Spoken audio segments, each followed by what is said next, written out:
வணக்கம். Welcome to பெல்னை curiosity Tamil.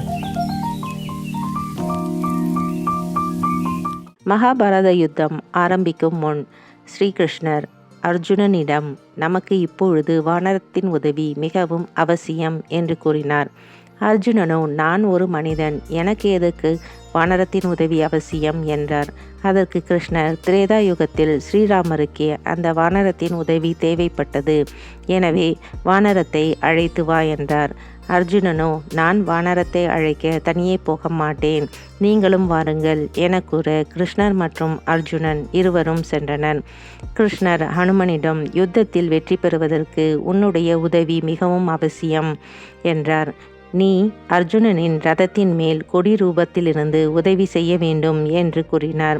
ஹனுமனும் பிரபுவின் கட்டளையை ஏற்றார். ஆனாலும் ஒரு கோரிக்கையை வைத்தார். அது என்னவென்றால், ராமர் அவதாரத்தின் போது போர் நடைபெற்று கொண்டு இருக்கும் சமயத்தில் இடையிடையே எப்படி எனக்கு ஞானத்தை உபதேசித்தீர்களோ அதேபோல் இந்த யுத்தத்திலும் இடையிடையே ஞானத்தை உபதேசிக்க வேண்டும் என்று கூற ஸ்ரீகிருஷ்ணரும் அப்படியே ஆகட்டும் என்றார்.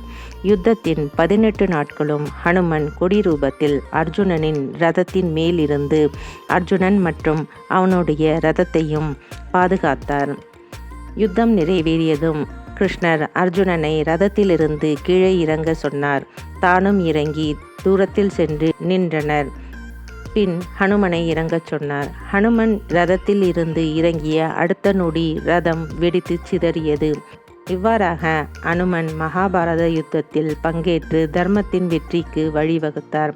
ஸ்ரீகிருஷ்ணர் யுத்தத்தின் போது அர்ஜுனனுக்கு கூறிய கீதா உபதேசத்தின் மூலம் ஹனுமனின் வேண்டுதலையும் நிறைவேற்றினார். ஹனுமனும் ஞானம் பெற்றார்.